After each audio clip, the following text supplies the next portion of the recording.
The advice and opinions expressed by the host of Autism Live and her guests are meant solely as suggestion and should not be in any way construed as child-specific advice. The Center for Autism and Related Disorders advises working with a board-certified behavior analyst who has experience with autism before starting any intensive behavioral intervention. Any choices you make in determining your child's treatment are completely at your own discretion.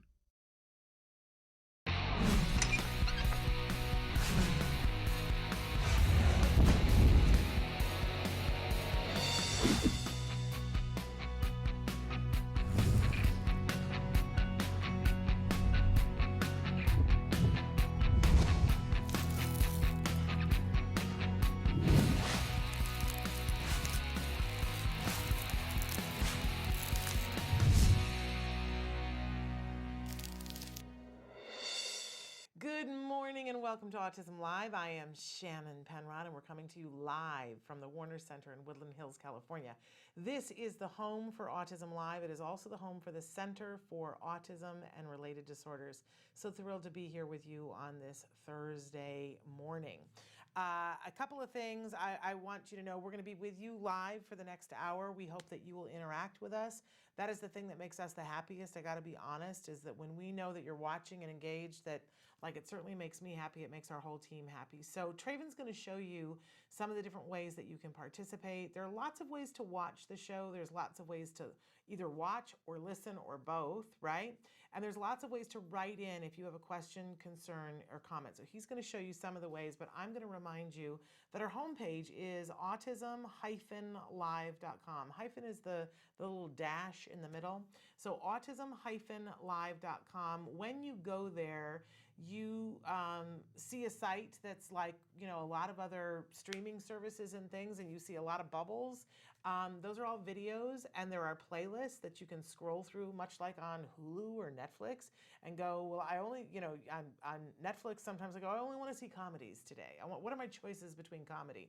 Well, you can say, I only want to look at recipes. So I'm going to look at the recipe playlist, right? You can only look at Temple Grandin videos if you want to, or much like on those services, you can type in a word and say, I want to know all the videos about toilet training.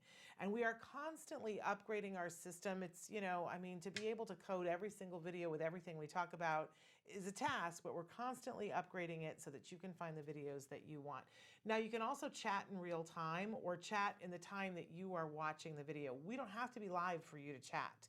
There is a chat button at the bottom of the page. You click it, it opens up a box, you type, you hit enter, it shows up here, and then I get a chance to see that. The only part I don't like about it is that I can't immediately click it and respond back to you. That feature I don't have in the live feature. So and I don't know who you are on that feature, so the only way I have of responding is here on the show, and then if you don't know which day I'm responding, you know, sometimes it doesn't work out. But that's why we have other ways for you to ask questions, like on Facebook and on YouTube, and you can email me directly. And there is my email. Look at our timing. Look at that, the fabulous Traven.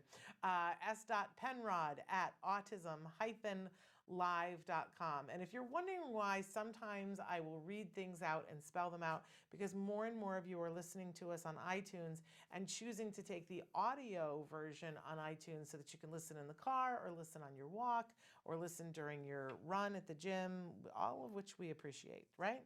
And we don't want you to feel left out when it's a visual on the screen and you're not getting to see it. So that's why. Plus, which we have folks who have visual disabilities that we want to make sure that they get the information as well. Look at all the new places that we are. We're on Spotify. How about that? And iHeartRadio. Thank you, Traven, for finding all those wonderful places to put Autism Live. Okay, so I do like to remind you whenever possible that we have lots of guests who are on the show who are experts, and we absolutely love that. I always want to remind you, though, that I should not be mistaken for one of the experts. I am not an expert in the field of autism. I'm not an expert in parenting. In fact, I'm not an expert in anything except talking endlessly. And I think I achieved expert status in that realm, right? But I will say this about my experience with autism. I've been hosting shows about autism. I'm a very proud autism mom, and I've been so fortunate. I've been so lucky that for over 10 years I've been hosting shows about autism. First, the radio show Everyday Autism Miracles, which those episodes are still available. You can find those on iTunes. They're free. And then we've been doing this show for almost 9 years here, Autism Live. So I've interviewed a lot of experts. So I like to say I've got an informed opinion. I'm not trying to shortchange myself, because some of you write in and go, Shannon, you are an expert. No, informed opinion. It's a vastly different thing, right? But if you are looking for an expert opinion, write in. I'll find an expert. If you want my informed opinion, just say, Shannon, I'd like your opinion on whatever, and I'm happy to share that. Okay, is that a deal? All right. We like to start every Thursday morning with something we fondly refer to as the jargon of the day. This is when we take on one word, one phrase, one acronym. We try to figure out, what are the experts talking about, and how does this help us or hinder us? Why do we need to know this term? So today's term, there it is for you. I always Carol Merrill wrong. Antecedent. And we talk about this a lot. So it's one of those words, I think, that you just got to get to know. Antecedent. And antecedent, let's take a look at our actual definition. Often we make fun of the actual definition, but this one is not, it's not that bad. Anything that occurs or is present immediately before the behavior of interest. All right, it's a little wordy. It's a little BCBA-ish. So let's take a look at our working definition. So those of us who don't have a master's degree in psychology can begin to understand the antecedent is what happened before. And I gotta say, if you are a person who's on the autism spectrum, or you love someone who's on the autism spectrum, right? And that is the audience that we are hoping to, on the spectrum, or someone who loves and cares about somebody on the spectrum, then this is a key thing, is asking what happened before and understanding that that is the antecedent, and that there is always an antecedent to behavior. And it is sometimes the key to understanding the behavior.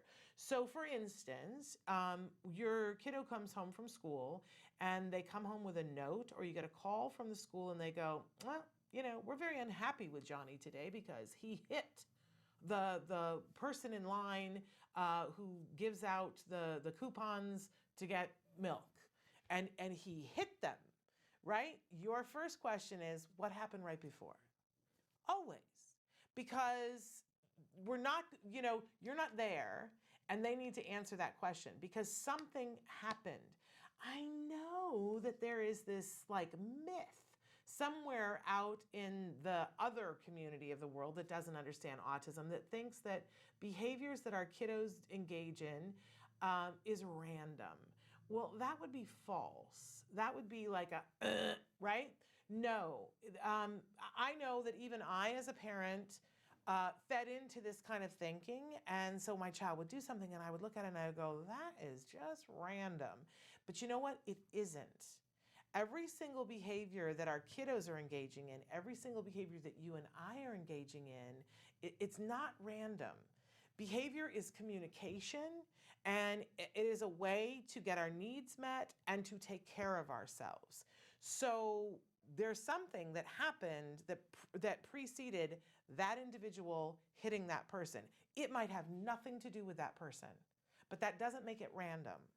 Because if what happened is that somebody, for instance, hit them and they tripped, and then the person in line put their hand on them to prevent them from tripping, that may have triggered an instinct of, I just got hit, this hand on me is probably going to be a hit too, so I'm going to strike first, right? And sometimes it's really hard to figure out what the antecedent is, but it's always worthwhile to look. And it's always worthwhile to try to figure it out. When we look at behavior, we're always obsessed with the behavior, because the behavior is the thing that's either great or right? And so we try always as human beings to control the behavior. And that's just not what it's about. You can't control behavior. Unless you're gonna shackle someone, which, please, none of us are into that, right? You can't control the behavior. But guess what? You can control what happens before the behavior. A lot of times that's the key to everything. And we call that an antecedent modification. So if we know that every time that we feed a child red licorice, that has, red dye number 7 in it, that they throw a tantrum, we can stop feeding them red licorice. We can. But we're not going to do that unless we see that there is a correlation between those two things, right?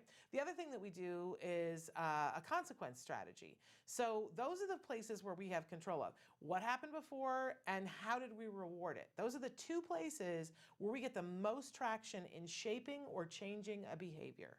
And I got to say, as an ex-classroom teacher, antecedent modification is almost everything in the classroom. Everybody thinks it's the consequence. I got to say to you, it isn't. If we set our students up for success and we, make sure that we're giving them breaks when they need them and communicating and giving them attention when they need to, a lot of times all we get is the good behavior. So antecedent and understanding what happened before is really important. Maybe a finer distinction is understanding what happened before or what didn't happen before. Right? I talk all the time about the 3-term contingency. I'm going to fold up a paper for you again, because I think that this is, one of the greatest things ever. You fold a paper into 3 columns. We all know how to do that, right? Look at Traven, so on top of it. And at the top of the paper, we're going to do the ABCs of behavior. So we do an A, a B, and a C, right? Dun, da, da, da. I think you can see that. It's very white. Okay, so the A stands for antecedent, the B stands for behavior, and the C stands for consequence. If you just will take a piece of paper like this with you in your pocket or your purse or your backpack or whatever you happen to have, and when you're seeing a behavior that the person that you care about, and this, you can do this for yourself. You can absolutely do this for yourself. And you go, okay, so the behavior is happening right now. And when the behavior is happening, you become like a court reporter. Instead of getting emotional about it like a lot of us do and go, this is the rest of our lives, what will we do? Your head goes there. You just become a court reporter and notice what's happening. Okay, the person is throwing things, they're spitting, they're hitting, they're biting, whatever it is, dispassionately in your head. You're just, noting, okay, it started at 11:15 and it stopped at 11:30 and they were doing all this, right? Okay, great. You got the behavior, but now you got to ask yourself what happened before. What happened right before? And really look at everything. Did the temperature change in the room? Like, did we go from outside to inside? Did we put a demand on the person? Had they just eaten, goldfish? What? And I'm talking about the weedy ones, not real goldfish, right? What happened before? A lot of times people, especially in the classroom, when they do this, they notice patterns and they go, oh, this is happening right after lunch. Now, that could be something they ate at lunch, or it could be that somebody's pushing them around on the playground, but behavior doesn't happen in a vacuum. This is the lesson that we all need to get really into our bodies. Behavior doesn't happen in a vacuum. Behavior happens in a series of chain, and we have control over what happens before, a lot of times, not always, and a lot of times we have control over the consequence. So antecedent, it's our first question. When something is happening and somebody says, oh, well, he hit so-and-so, what happened right before? Ask the question. It starts the ball rolling to get the answers of what is the function of that behavior? What was that behavior taking care of?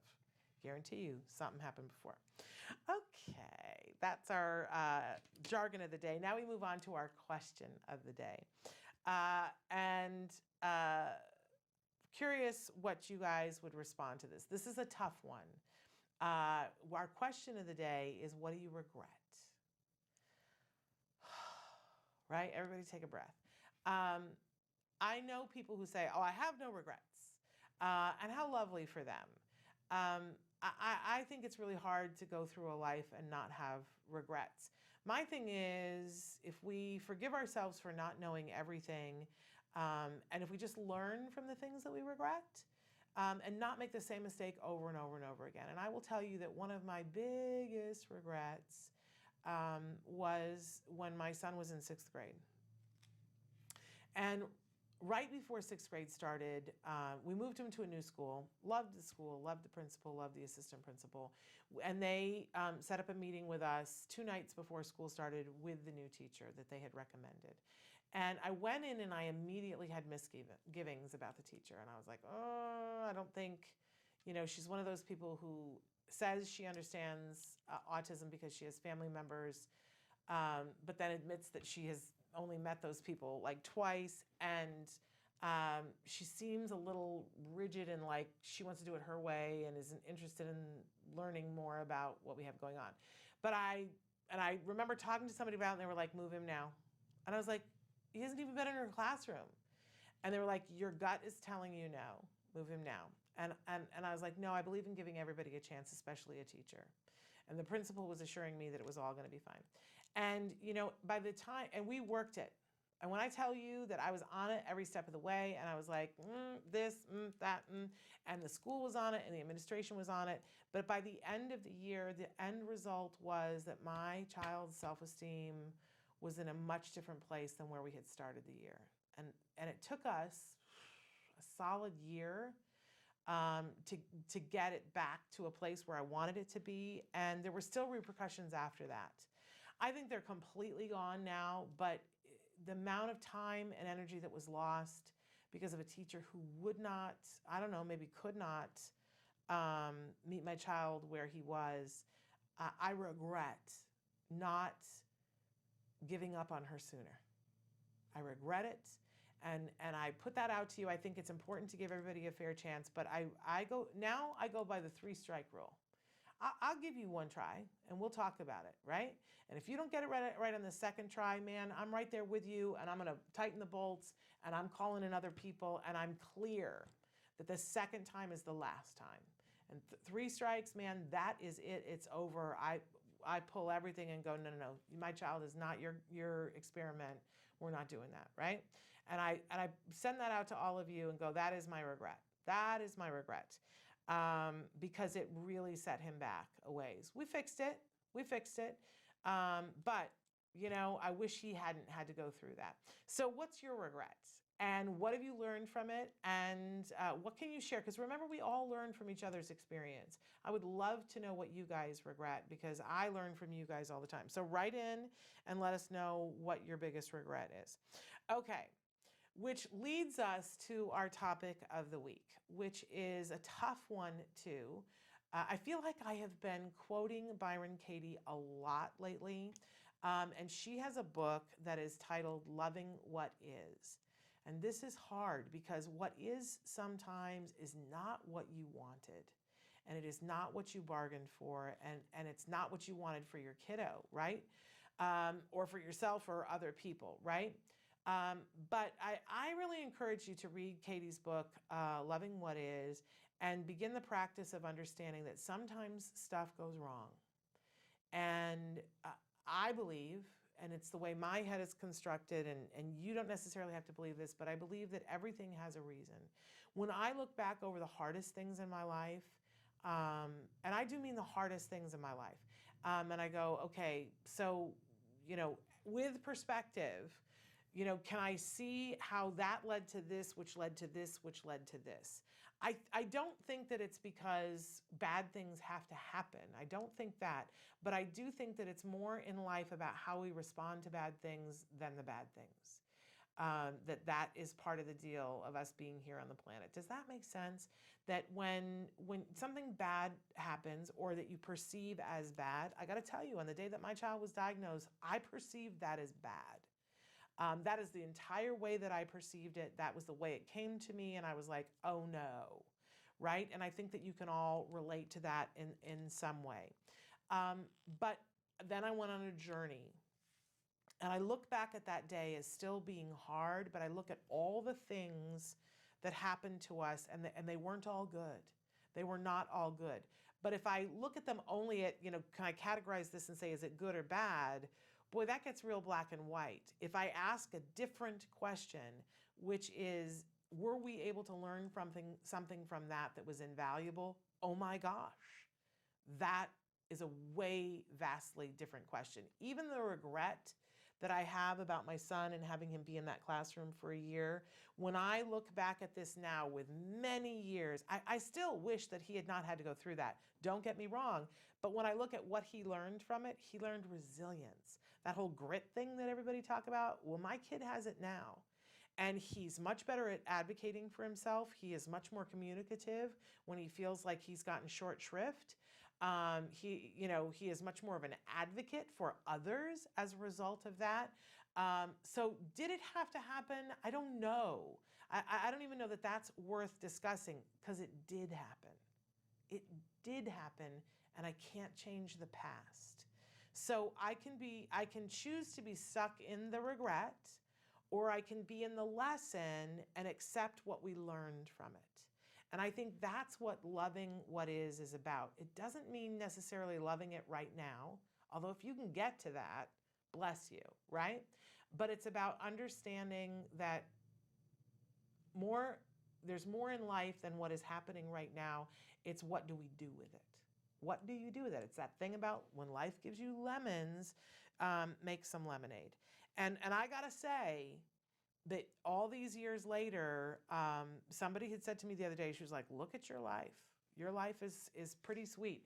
Your kid got diagnosed with autism, and he was able to get through that, and now you have this passionate career that has fulfilled you in ways that you couldn't have imagined before. But I said, yeah, but on a Tuesday, when I didn't know that was going to happen, it was really, really rough, right?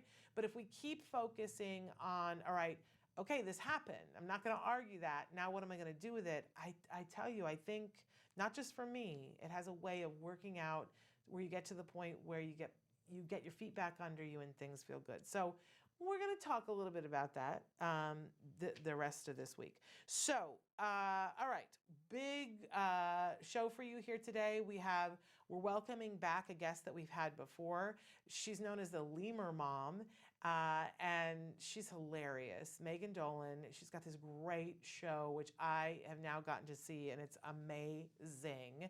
Lemur Mom. She's going to be joining us again, but this time we're going to have her on via Skype, which is super cool. And thrilled to talk with her. We're going to do a mindfulness moment today because it's Thursday. We'll tie that into the loving what is. And then hopefully we'll have a chance to answer some of the things that you guys write in. So be writing in right now. We're going to take a break, and then we're going to come back with Megan Dolan, Lemur Mom. Stick with us. Hey, I'm Candace Cameron Bray. Tom Bergeron. You're watching Autism Live. And you're watching Autism Live. And you're watching Autism Live. You're watching Autism Live.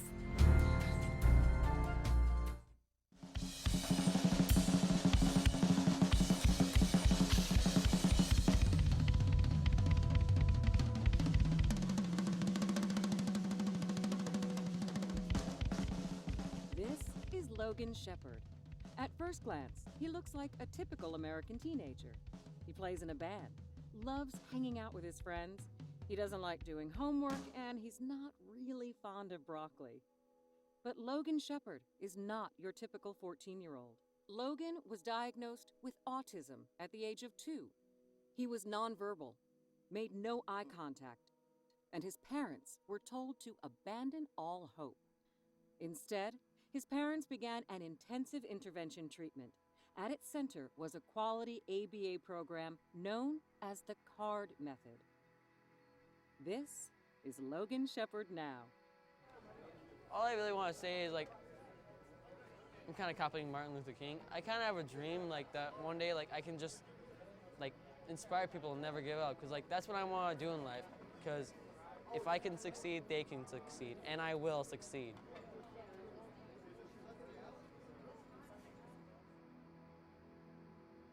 To follow Logan's musical journey, visit www.facebook.com/officialdrummerrock or @drummerrock on Instagram. For more information on the CARD method, visit www.centerforautism.com or call 800-345-CARD. Rock on, Logan. Welcome back to Autism Live. I didn't look at my schedule, so I didn't realize we were coming back to mindfulness on Thursday. So we were talking before about this whole idea of loving what is, and how does this have to do with mindfulness? So a couple of different things to consider. That one of the best ways that we can deal with anxiety which is going to be absolutely a part of our journey because we're human beings. And if you're here, then you're a part of our larger autism community. And so for sure, there's some anxiety somewhere, right? It's just a question of what the level of it is. But one of the things that we do to work on anxiety is that we ground ourselves in this moment. A lot of times anxiety is happening from outside moments, what just happened, or what happened a week ago, or what happened 7 years ago, or what we think is about to happen, right? So if we ground ourselves in this moment, we can find that right now everything's okay. Right now in this moment, everything is okay. So that becomes about, putting your hands on a surface. It could be your own legs, or it can be a table in front of you or the arms of a chair, right? But putting your hands flat and asking yourself to feel the table underneath you, putting your feet flat on the floor, or if your feet for some reason aren't on the floor, wherever they are, having them against a surface. And if you can't, there's no way to put them against a surface, same thing with your hands, put them against each other, right? And feeling whatever the surface is, because we're awakening our senses to say, now. This senses happen now. So what am I feeling right now? And we focus, because there's a lot of things that you're feeling, right? We focus on just the hands and the feet. And if that becomes an issue, just focus on one area. So focus on your hands and what am I feeling? And you breathe. And as you're breathing, you input information into your brain by asking yourself questions. And a lot of times the questions that we ask define what we're thinking about, right? So we want to ask positive assumptive questions that we know that we'll get a yes. So, you can ask yourself questions like, am I able to breathe? And sometimes it's that, you're having a hard time breathing, but can you still breathe? And that helps you to drop the breath in and draw the focus to the breath, right? And then give yourself, check that you can breathe. Take a nice, big, slow inhale and a nice, slow exhale. And sometimes the appropriate question to ask next is, am I okay right now? Right now, in this space, am I okay? And if you think about all the different places that you've ever felt anxiety, how often was it in a place where you really, where like you weren't okay? Because even if you were about to jump out of an airplane and you're feeling the anxiety of that, right? The question of, am I okay right now is yes, because you haven't jumped out of the plane yet, right? The thing about this that's so brilliant is that if you really aren't okay, there's no time for this. And your brain takes over, right? When I think about, there was a woman whose story I always think about, that she was in one of the Twin Towers during 9/11, and there was this moment and her body just sort of took over, and she went, and she said, in that moment I wasn't scared, I just was reacting, right? And this is the truth of it, is that fear comes later on. She was scared out of her wits, and she had to keep reminding herself, I'm okay. I'm okay. I am okay. Right? I love that part of the movie Contact where Jodie Foster, they're asking her, are you good for takeoff? And she says, I'm okay. And they take off, and it's really, and she keeps saying, I'm okay. And she says it like 104 times in the movie, right? Because the truth of the matter is in that moment, a lot's happening, and she's being hurtled through, a portal through space. But in that moment, she actually is okay, and she's checking in with herself. I'm okay. And you can do that too. Saying, and this is all part of loving what is, because in this moment, you are okay, right? So hands on the table or hands together, feet on the floor if you can, or feet together, and asking yourself those positive assumptive questions. But that sensory input is very grounding. It reminds you that you are not floating in space. Sometimes we just need something to hang on to, and it can be ourselves. We can teach this to our kids too, because you know how some of our kids are very sensory seeking, and they want to get on your head, or they come and they squeeze you, or they grab your hand. This is all part of the grounding process for them too, that you can take their hand. or you can teach them to squeeze themselves and be saying on the inside, I'm okay. I'm okay. I'm okay right here, right? And that brings you into this moment, reduces anxiety, and helps you to see what's happening right now. Because often what's happening right now is a-okay. It's what's happening all up here in the future and in the past that isn't a-okay, right? But getting the sensory input and then asking those positive questions and even making the statements, I'm okay. I'm okay, right? And there's something about the squeeze at the elbows. There's if you push here, it's like pushing against it. That activates muscles that also can help. There are other places too, but this is the one that's easiest because you can do it in a classroom. It's not disruptive to do this in a classroom. You can be at a business meeting and you can be sitting and talking with somebody and do that, right? So that is our mindfulness moment for today. Give it a try. See how it works for you. Try it out with your kiddos, and let us know if that helps you at all. Be in the moment, reduce anxiety, and get into that loving what is right now. Okay? We are going to take a break, and then we are going to come back with Megan Dolan, the Lemur Mom. Stick with us. Do you provide care services to someone with autism? Recently, more and more children are being diagnosed with the condition and getting the support they need as awareness grows.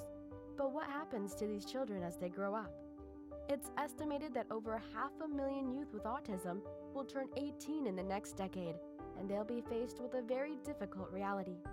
As children with autism grow up, their services start to disappear or become very difficult to access.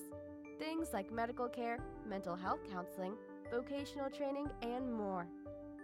All services that are still desperately needed. The loss of support that youth with autism face as they grow up is so severe that it's referred to in the autism community as falling off a cliff. Adults with autism need the same level of support they had as children to avoid falling off the services cliff.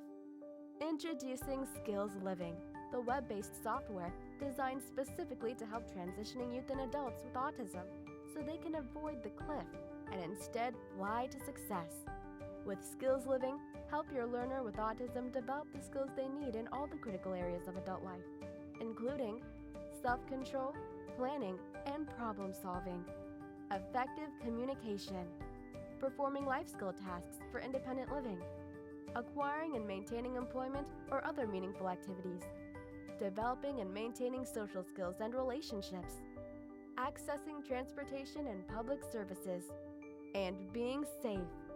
Skills Living includes a comprehensive assessment, a data collection mobile app, behavior intervention plan builder, and automatic progress reporting. It also provides a complete curriculum addressing 16 key areas spanning the entire range of functioning adulthood. Skills Living is easy to use and can be implemented by schools, parents, and autism service providers. Call or click today for your free demo and see how Skills Living can help your learner with autism avoid the cliff and instead reach their fullest potential. Skills Living. Wish, learn, become. Okay. Welcome back, you guys. We've got Megan Dolan joining us in 3 seconds. I just want to say hello to Helen, and I love that you're loving the Temple Grandin videos. We all love those. Good morning to Lauren, and we love you. Thank you for loving our broadcast. And then, who else did I want to thank here? And I noticed that some of you are writing in about anxiety, that you're suffering from anxiety on a regular basis too. I think that's our community, right? And I think that's all part of that loving what is understanding, okay, anxiety is a part of this ride. Now let's figure out what we want to do with it, right? Okay, so we'll talk more about that later. But now, right now, I've got the fabulous Megan Dolan joining us. She is the Lemur Mom. And if you have not seen this show, let me just tell you, my son and I went back in the fall to a performance at CSUN, and it is hilarious. It is moving. Megan is so talented. This story that she tells is so uplifting. You have got to see Lemur Mom. And I'm not kidding around. It's absolutely fabulous. She's fabulous. So Megan, welcome back to the show. Thank you, Shannon. It's so good to see you.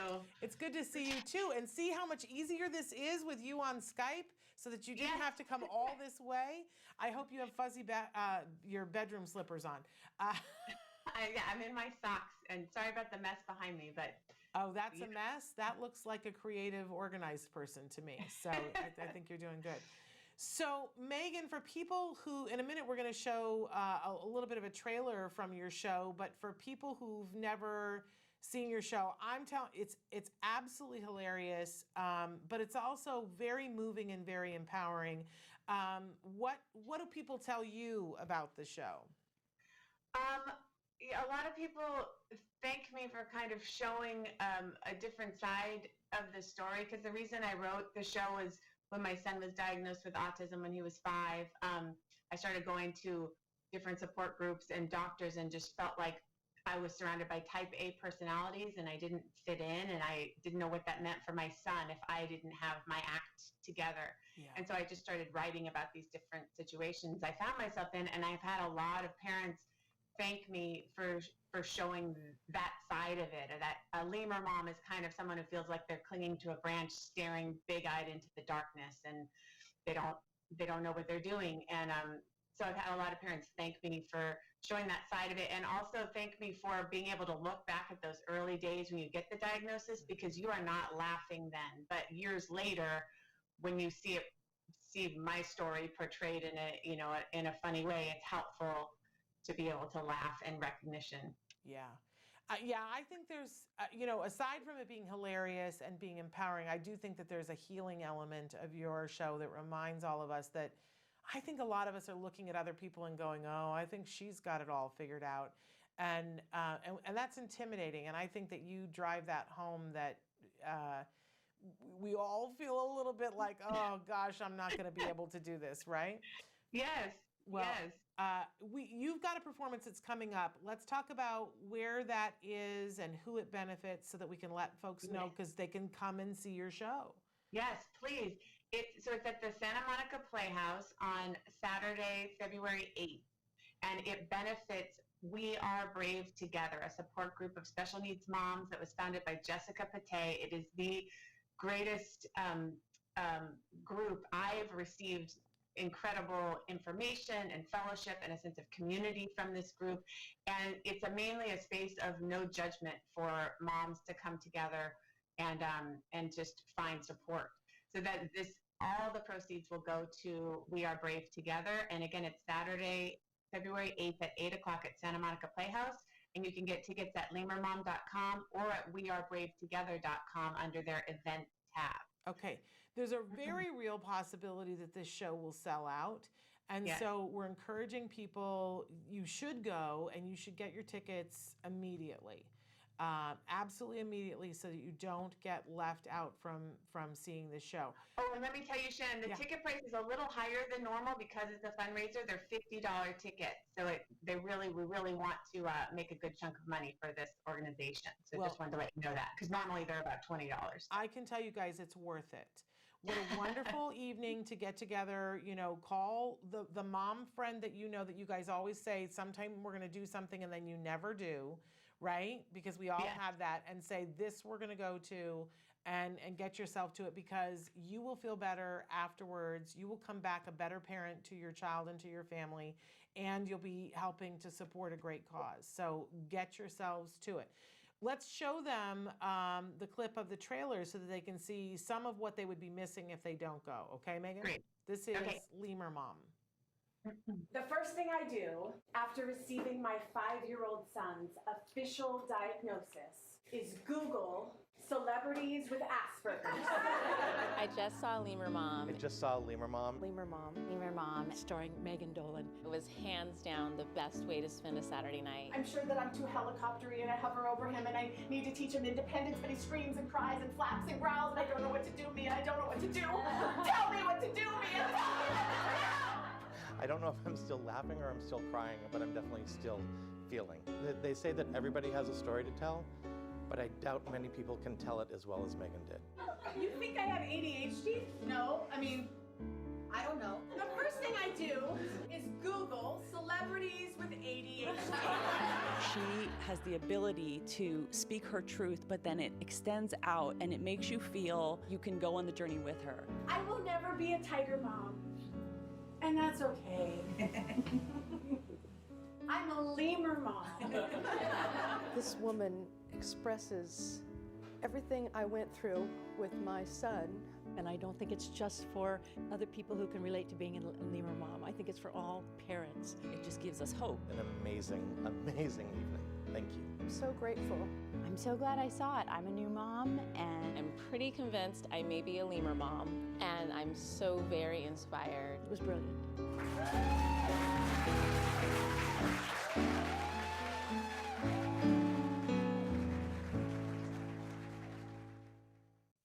Welcome back. We just saw that amazing clip with scenes from Lemur Mom interspersed with people talking about what it meant to them.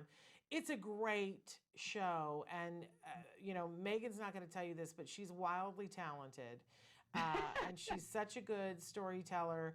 And I came with my 16-year-old son to see the show, and I gotta say, he enjoyed it and laughed himself sideways.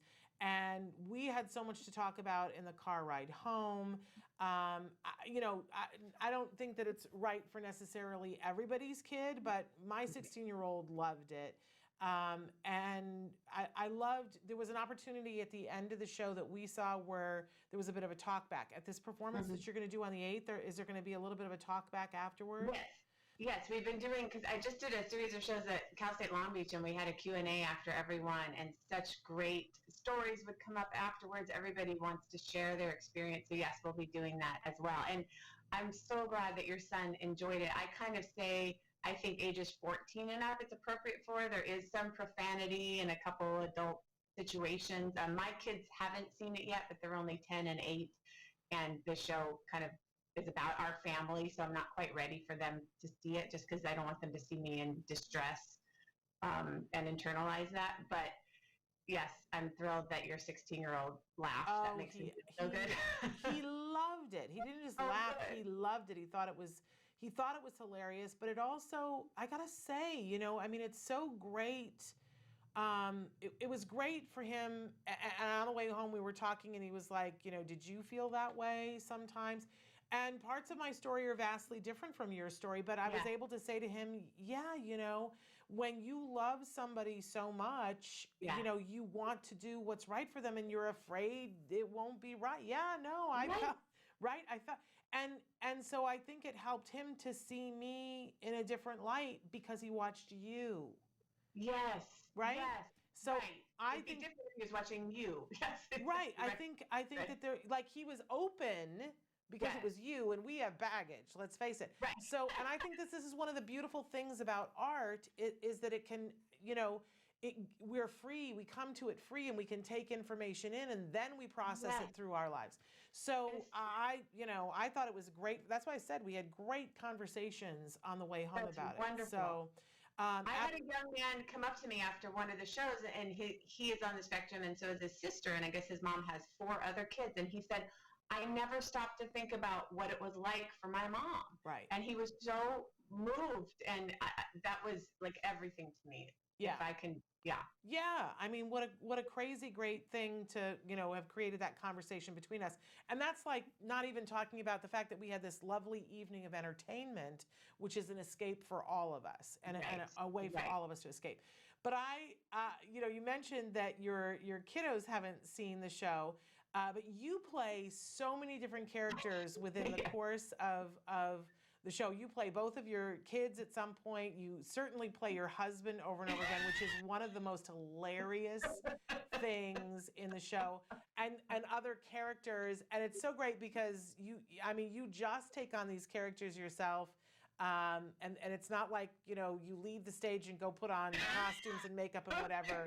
You're just one of those really flexible people that can do that and become somebody else, which is fun to watch from a theater standpoint, but especially your husband. And he happened to be at the performance that we're at. And the thing that I really wanted to ask in the talk back, but I was like, I'll ask her another time. And here we are. I want to know what his reaction to you portraying him is. He must have a sense of humor. Great question. Well, I've been writing for quite a while and performing at storytelling shows, and my husband would always say, well, when are you going to write about me? And, and so now I did. And he did not want to know any of the scenes or anything beforehand. And I kept saying, do you want to hear this? Like, let me read this to you. And he's like, no. I just want to see it in the performance. And so he came to the second performance that I did. This is back in the fall of 2018. And it was so much fun for the people in the audience who knew him because they were watching him as they were watching me. And then afterwards, he just checked in with our good friends to make sure that he came off okay. And then he signed off on it and said he was fine with it. But the funny thing about him, I studied him for weeks, and there was not like a tick or anything he did that I could grab onto. So the only thing I got was this. He furrows his brow a lot. And so that's what I do. I do that and lower my voice, and that's all I got for him. But the timing. Character. I mean, it's been months since I saw the show, but the timing of when you go from him to you and is brilliant and hysterical and makes the audience weep with laughter because it's so honest and it's so true. We all can relate to it. And I think what a menschy guy that he checked in with friends and that they were able to tell him, because he does come off great. He does come off great, and he comes off as a really awesome dad and a partner. And the fact that he's okay with you doing that, he comes off even better. Right? So tell him mensch points for that, because a lot of guys are too, I mean, let's face it, we're all that way. It's like, well, wait a minute, how am I being portrayed? But the show is just brilliant. It's such a gift to our community. So tell us again where the next show is, and then let us know if there's more that are coming up. Okay, so yes, Saturday, February 8th at 8 p.m. at Santa Monica Playhouse. And the tickets are available at lemurmom.com or wearebravetogether.com under the events tab. And that's the next one coming up. Then I'm doing a show in Tucson at the Anat Danielle conference for teachers or practitioners. And that's February 18th. And then I'll be doing another series of shows at Cal State Long Beach late May, early June. Those are not, I don't have the exact dates yet, but those are the next one coming up is February 8th, Santa Monica Playhouse. And this one is special because it's a special benefit for a special group, and for any parent who's like within, the area. What a great entree into that group. Come to that performance, and you'll do the talk back afterwards. Yes. And I guarantee they'll meet people. Is doing the talk back with me, so it'll be the two of us doing the Q&A. Yes. Okay, so not to be missed, you guys. February 8th. Where do they go to get the tickets? Go to lemurmom.com, www.lemurmom.com, or wearebravetogether.com under their special events tab. Okay. So, yes, tickets are available there. And I think we're about almost halfway sold out. So get those soon. All right, get them while they're hot, you guys, which is now. And then... there's free chocolate and wine. I forgot to mention that. Free chocolate and wine. Megan, talk about burying the headline. I should have led with that. And there's going to be some raffle giveaways too. So. Free chocolate and wine. Yes. Like that's just crazy talk, woman. So on top of that, you get free chocolate and wine. Come on, y'all. This is your Valentine's Day treat to yourself. Yes. February 8th. Wine, chocolate, other autism moms, and a show that I guarantee you will make you laugh hysterically, but you will walk taller as a mom leaving this performance. So you deserve it. Take a friend and go to see this. Okay, so wonderful. So you mentioned that there are some performances that are coming up, but if people wanted to book this show to have it come for their group, this is a very doable thing, yes? Yes. What do they do? You can go to lemurmom.com or send, and you can sign up there or send an email to lemurmomtheshow@gmail.com. Not .com, at Gmail, right? What is it? At gmail.com. Yes, at gmail.com. lemurmomtheshow@gmail.com. Yes, send a message there if you were interested in booking the show. Absolutely, we're available for that. We did that show at Cal State Northridge, and that was for their teaching, learning, counseling symposium. They did it for all of the the different professors and students, and it was an amazing community. I really love doing events like that. Oh, they were wonderful. I'd like to do more of them. We have a question. Somebody wants to know if you've already had some of the chocolate and the wine. Do I seem like it? No, just because you were the Gmail thing. No, I'm not technical even in my articulation. There we go. It's all good. Okay, so yeah, and I gotta say, if you have a group and you've been looking for something to, coalesce and bring more people in the community together, what better thing to do than to have a performance? The performance is like an hour, isn't it? Is it slightly less? 75 minutes, okay. Yes, and we're working on getting a kind of a shortened version as well, but standard version. That makes for a really nice evening. 75 minutes, a little bit of a talk back and a little bit of a social. And I would do the social. A lot of times people do the social before, and that's fine, but leave time for social afterwards, because I know after the performance that I went to, people, did the talk back, and everybody the conversation was flowing, and the talk back ended, and people stayed for quite a while, because people wanted that connection with other people. Everybody was feeling open. So what a wonderful thing to do if you've got a group of people. Have Megan come do the show. You won't regret it. So one more time, the website, so that they know where to go. Okay, go to lemurmom.com or wearebravetogether.com under their events tab to get tickets for Saturday, February 8th at 8 p.m. Free wine and chocolate and raffle giveaways and a Q&A afterward. I hope to see you there. It's a great show, you guys. Go, go, go. Megan, thank you so much for being willing to come back and join us.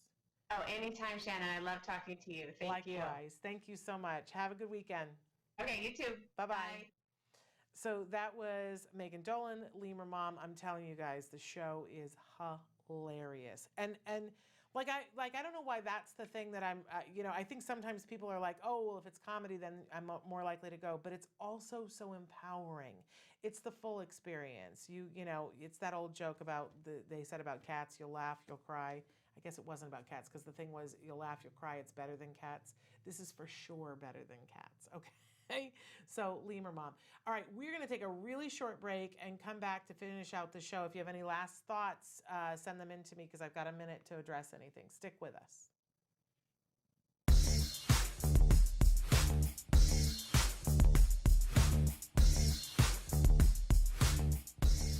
Parent-to-parent token economies are a great way to get to good behavior with your child. So first of all, let's talk about what is a token economy. It's just a visual representation of reinforcement or a reward that's going to come later on for behavior that you've done now. So I've got a couple examples here of token economies that I want to show you. But one of the most important things to remember with a token economy is that it's essential that whatever the child is working for be meaningful to them. So here, this is a two-part token economy. I've got a list of things for the child to pick from, to pick what they want to work for. So the child would pick off the one they want, put it on their other token economy, and you can see it says, I'm working for a play date. What a great thing to work for. And as this child progresses through their day at school, every time they do a task and they do a good job, they're going to get a token to put on this token economy. And we've got a rule in place for them that says maybe you have to get 3 tokens in order to get that reward, which today is a play date. And as the child gets better, we're going to make it harder and harder. Maybe next week it's going to be 4 tokens to get the play date. This is another token economy here. This is a task completion token economy, so every time the child completes a task that there's a picture of, they can peel off a token and put it on to demonstrate that they have completed that task. Again, it's essential that they get a really wonderful, meaningful reward for having gotten these tokens. Using a token economy can be much simpler than this too, because you can download them to put a free app on any one of your devices. Right here on my phone, I've got a free app, Easy Kid Tokens, and when my child does a task and completes it, and he can specify what the stickers are. In this case, it is a ladybug, and when he gets 3 of them, then he's going to get his reward. This is a really simple way to take something with you when you're going on an outing and make sure that your child is staying on task and getting rewarded for the things that they do. It leads to good behavior. One of the most frightening things there is when your child wanders away or elopes. Welcome back. We just have a couple of minutes here, but somebody had written in a question and said, can an autistic child still maintain eye contact and engage with others? And okay, the short answer is yes.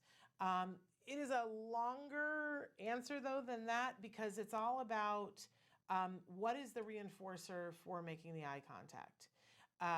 Because you and I, well, that's assuming that, you know, for people who have a brain that is not, as Temple Grandin would say, the autistic brain, we went through a phase in our lives when we were little, where we were reinforced by people's faces. And that had to do with us and the way that our brain worked.